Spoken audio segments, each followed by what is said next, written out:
RLCS overtime. We just got done talking about day one. We're going to move on to day two of the LAN, and we've swapped out Corey for AxelToss. AxelToss usually hosts the RLCS. I'm usually over there. Yeah, but you're in my house now. This is overtime, man. This feels great. I'm excited to talk about day two. Yeah, man. You just get to chill and talk about Rocket League experiences. Leave all the hosting stuff to me. It's going to be a lot of fun. First off, the first match we had, Maktuf versus Alpha Sydney here. We're going to take some look at the upper bracket runs here that happened on day two. Maktuf was a dominant force here as they moved forward, not dropping any games up until the very end, and this was a big part of it. Gibbs always had faith in Maktuf since the beginning, and I think a lot of us were a little skeptical on his he refused to budge. Maktuf's going to take it. Even when they had bad weeks, Maktuf's going to take it. I should have listened to him, man. Yeah. I should have. I really should have listened to him. And it's interesting because, you know, day one was a bit shorter, right? Day two is a long day. So any team going into day two, got to have that in mind a little bit. It's going to be a long day, especially, I guess, from our perspective, too, or from the fan perspective. One of the best days of Rocket League, period. And what a great one to start things off, especially Alpha Sydney. Yeah. So much hype around that team, around this region, coming in for the first time and competing with the best. The fans were on Alpha Sydney's side, it seems. That was crazy. But I feel like Maktuf is just so good. Maktuf is just so good. How did it feel to sit next to Gibbs, Axel, and have him just be right all the time? Yeah, I think he didn't mess up his predictions until... I think it was day three. Well, was the first and time he isn't messed up. day three the most important day to predict, though? So, I got Northern Gaming right in the finals. You sure did. I think Gibbs got it wrong. So, you know, you ever do those tournament bracket games? Yeah. The most points are weighted toward the end, so I think actually Gibbs lost overall, so there you go. It's the end that matters, and Gibbs didn't make it, so that's how it's going to go. Maktuf would continue on this day 3-1 to play up against Rogue. After dropping Alpha Sydney to the lower bracket, it was the North American favorites. They faced off against Next. You can see here, these passing plays just a huge part of what kept Maktuf alive in the upper bracket. They really performed individually, especially. They did as well as they could. Very peak. I think this was the series you just watched him start to take off, even with the crowd against them. The crowd literally started, every time Rogue looked at the wrong camera, everyone started freaking out. Yeah. But it didn't matter for Maktuf, and I love their perseverance. Being able to perform with that much against them, and watching Fairy Peak, a complete newcomer here to RLCS. His first season ever, and he performs this well at LAN was just unbelievable. Well, and that's a great point. Having to overcome that adversity. You know, you never know what the environment's going to be like when you're sitting down and playing. And for Maktuf, they're going up against Alpha Sydney, and the crowd was, I think, going towards Alpha Sydney. Maktuf kept it smooth, won that, and then going up against Rogue, they're against the crowd as well. Also, a huge shout out to Rogue for the way they presented themselves in the intros with the crazy American flag and stuff. But Maktuf staying resolute. At the end of the day, it doesn't matter what your environment is. It's all about how you're playing in the game. So really gutsy play, I think, for Maktuf in both these series when everything was against them, but getting two comfortable 3-1s to advance through the bracket. Yeah. I think this was the match where Fairy Peak actually asked for the interview. To be interviewed by Awesome Joey afterwards. That was a great Which was so cool to see a player who had come in and was probably the most uncomfortable at the beginning of the week. He seemed the most kind of reserved and reclusive because he was just so nervous about being in this environment. To see him loosen up to the point where he's like, I want to talk on the stage in front of the 200,000 people who are watching was fantastic to see that. I mean, it definitely goes to show that we talked about Maktuf being a momentous team. You know, they do well with momentum behind them. That showed it right there. Like the moment that Fairy Peak's like, oh, I won again. Yeah. This is it. I'm doing it. Like, we're just going to do so well. And I think also taking down the North American favorites probably really boded well for them. And then just, again, all about the environment, getting comfortable on that stage would be really important as the tournament goes forward. Because you can falter a little bit in the beginning, but if you can get your mentality together, play some good Rocket League, feel comfortable on that stage, you're going to have a good tournament. That's what happened for Maktuf.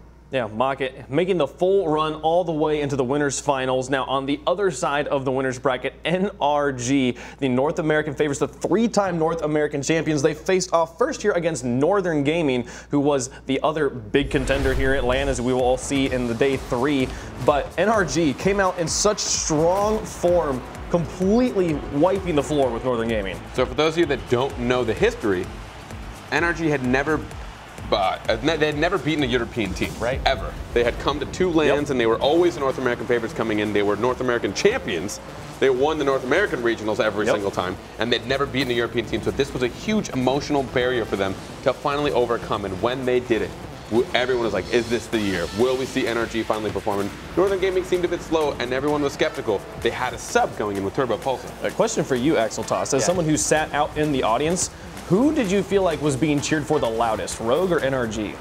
This was one of the loudest crowds I've ever seen in esports. Yeah. And a lot of it was because of NRG. They were the North American hope coming into this event. They had that history of not playing that well against European teams in this environment. But again, the ability for them to come through, stay resolute, and I feel like there is an element of using that crowd to your advantage. So I feel like they were feeling that when they sat down in those seats.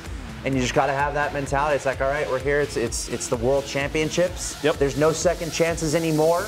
And they were able to get it done there against Northern Gaming. Yeah, they only took 1 goal every game, but the 3-0 sweep is dominant there from NRG. They move that one, and they'll move on to face off against Flipside Tactics, a thorn in their side every single LAN. The reigning world champions here in Season 3, but NRG wasn't done for the day as they knocked out their second European team.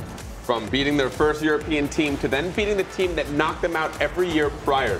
NRG would go to the lower brackets, and for some reason, they always had to face Flipside Tactics. Yeah. And then they've joked about it before, and I know they didn't want to deal with it. So now they had a chance in the upper bracket. The pressure was a little bit less on them, and they really brought it to them. And that it's so huge for them. And you know, you talk about powerhouses in the world in Rocket League. Northern Gaming, Flipside Tactics are going to be the first 2 teams mentioned in that conversation.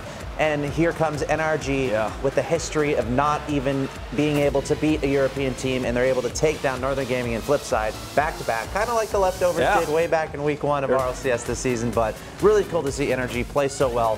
It's kind of the energy we're looking for, right? You see them play during the regular season, and you're like, all right, is this their moment? Are they finally going to show up and make some noise? And that literally is what happened. The crowd was into it. NRG, what a phenomenal run there, taking out Northern Gaming and Flipside.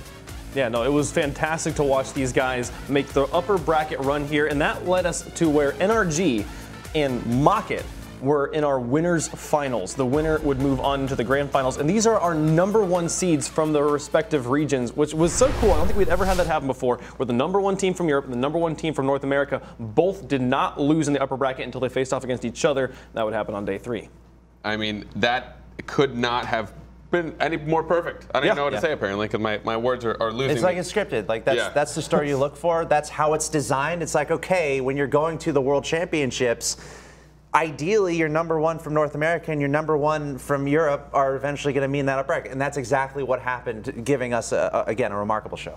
Yeah, for sure. So then moving on from the upper bracket and moving down to the lower bracket to look at teams. These are going to be our first teams that are eliminated. We start off with Northern Gaming and Denial. These 2 teams going to be dropped down to the lower bracket in day #1. Or Northern Gaming got dropped down at the beginning of day 2.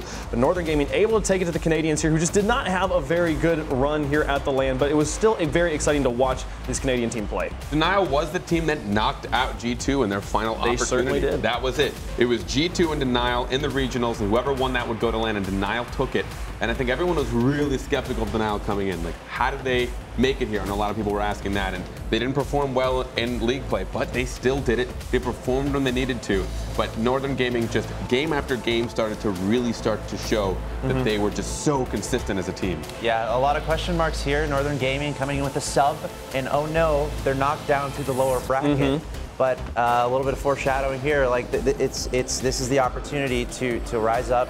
You're in the lower bracket, no more second chances. We've seen it before in a LAN environment, those deep lower bracket runs. Oh, so I think, you know, a huge victory here for Northern Gaming, able to take out Denial. I think they are the better team without a doubt. And Denial, I think the first team knocked out of the tournament after this result. Yeah, but I was very impressed. We talked earlier about how Fairy Peak was a rookie, came in and felt a little bit uncomfortable and then loosened up. Lethamyr, the opposite of that, a rookie who comes in, or a rookie for LAN, shows up and is as talkative as anybody I've ever met. Such a great, friendly guy to talk to. We saw him at the after party. He's a world-class, like, Highland dancer, apparently. He was showing off his dancing skills. I was like, these are 2 completely separate skill sets. Professional gamer and Highland dancer. It was really cool to watch the Denial Maybe boys. that's why he's so good at aerials.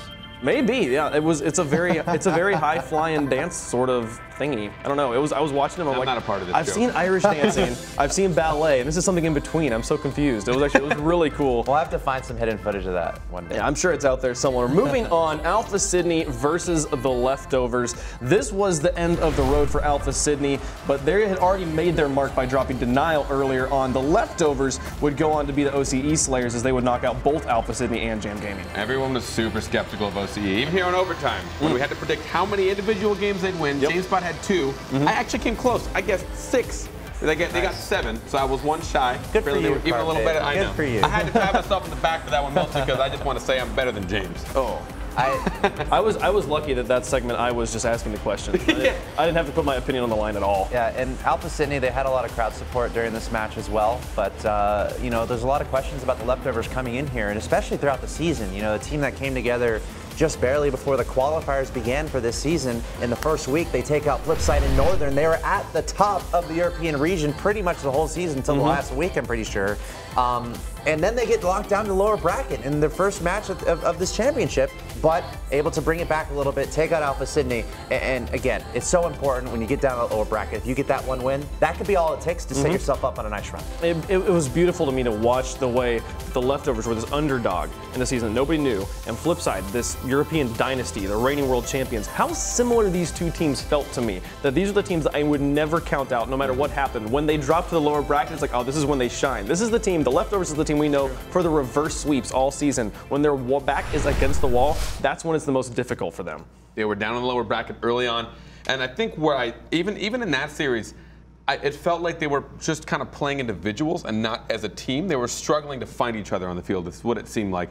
They were doing a great job of playing against the teams, and it did play against Alpha Sydney, who beat them pretty hard. First game, 4-1. Yeah. And I know they were probably like distraught. And then by that time, I think the crowd started to get behind Alpha as well. Right. Absolutely. I mean, and I think there might be a switch there somewhere where it's like, all right, it's now or never. And we've seen that with leftovers in the past. We've seen that with Flipside Tactics in the past in that live setting environment. So you got to wonder, when does that switch? When does that flick up for that team? But the leftovers able to recover from that first game and get a nice victory there, which would lead to a little bit more success as the bracket went along. It certainly did. That set the doors open for day number 3 to be a wild ride, and it was so much fun. We'll get into the cover there, but we're going to go to a break very quickly here. Don't go anywhere.